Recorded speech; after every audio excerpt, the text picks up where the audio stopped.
দাবি নিয়ে তারা লড়াই করছেন, লাগাতার লড়াইয়ের মধ্যে তারা আছেন। এটা রাজ্যপালের কাণ্ড একটা বিচ্ছিন্ন ঘটনা নয়, কিন্তু এরকম ঘটনা কখনো আমরা ঘটতে দেখিনি পশ্চিমবাংলার মাটিতে। যে ঘটনা ঘটেছে আর মানুষ যে প্রতিবাদ করছেন, এটা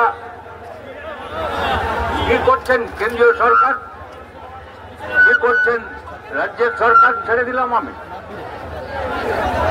কারণ এখন কেন্দ্রীয় সংস্থা সিবিআই তারা তদন্ত করছে, আর সিবিআই তদন্তে আমরা প্রথম কথা যা শুনতে পেয়েছি যে আরজি করের যে প্রিন্সিপাল তিনি দুর্নীতির দায়ে অভিযুক্ত। এটা নতুন কথা কি, তার জন্য সিবিআইকে ডাকার দরকার হয়? আসল কথাটা কি, দুর্নীতি তো বটে, তারপরে যে আক্রমণ হয়েছে আমাদের মেয়ের ওপরে, যে আক্রমণ হয়েছে, যেরকম ভাবে তাদের নৃশংসভাবে হত্যা করা হয়েছে, এটার কথা কি চাপা পড়ে গেল? সিবিআই যেসব তদন্ত করছেন, ইডি এসে তার সঙ্গে লেগেছে। আর আমি সুপ্রিম কোর্টের আজকে কি বিচার হয়েছে আমি ঠিক জানি না, কিছুটা দেখেছি, কিন্তু পুরোপুরি আমি ঠিক জানি না। কংগ্রেস সেদিন জানলে তারা বলবেন বিশদ করে। আমি কেবল আপনাদের বলতে চাই যে লড়াই এটা আমাদের একার লড়াই না, পশ্চিমবাংলার মানুষের লড়াই। লাল ঝান্ডা তো লড়াই করবেই, কিন্তু তার সঙ্গে সঙ্গে যত বামপন্থীরা আছেন, বামফ্রন্টের মধ্যে আছেন, বামফ্রন্টের বাইরে আছেন, সে সবাইকে একজোট হতে হবে। এবং তৃণমূল বিজেপির বিরুদ্ধে যারা লড়াই করছেন, কংগ্রেস থেকে আরম্ভ করে অন্যান্য যে সমস্ত গণতান্ত্রিক ধরনের ব্যক্তি দল আছেন, বিভিন্ন সংস্থা আছেন, তারা কোনো পার্টি করতে পারেন না করতে পারেন, তাতে কিছু যায় না আসে না। আমরা যারা ঝান্ডা ধরি, আমরা জানি তার বাইরে যারা ঝান্ডা ধরেন না, তারা অনেক অনেক মানুষ আছেন।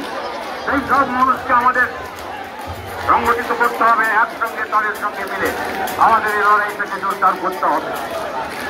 এর শেষ কোথায় আমরা জানি না, কিন্তু বাংলার বাজার লাল হয়ে উঠছে শুধুমাত্র আজকে আরজি করের নির্যাতিতা যাতে বিচার পায়, নির্যাতনের যাতে অবসান হয়। আর মমতা ব্যানার্জি স্বাস্থ্য দপ্তর আর পুলিশ দপ্তরকে যেভাবে দুর্নীতি আর অপরাধের আখড়া বানিয়েছেন, আমরা তার অবসান চাই। আমাদের এখানে কর্মসূচি আছে, আপনারা বৃষ্টিকে উপেক্ষা করে, গরমকে উপেক্ষা করে এসছেন, তার মধ্যে দাঁড়িয়ে ওরা ভয় পেয়েছে।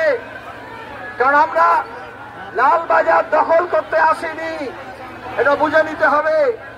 আমরা চাইছি বিচার, আর যে বিচারকে আটকানোর জন্য এই পুলিশ সেই দিন সকাল থেকে প্রধান লোক করতে গেছে, দিদি পুলিশের নির্দেশে, গভর্নমেন্ট নির্দেশে পুলিশ কমিশনার দেখিয়েছেন।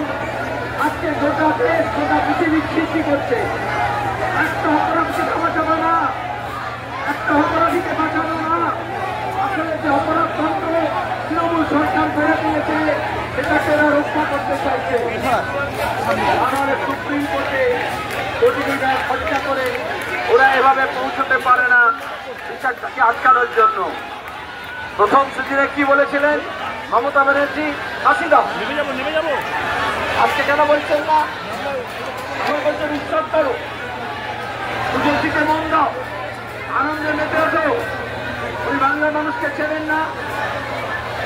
আজকে দাঁড়িয়ে গোটা বাংলার মানুষের মনে নিয়ে আনন্দ। আমাদের এখানে দাঁড়িয়ে আমরা এখানে সভা পরিচালনা করবো।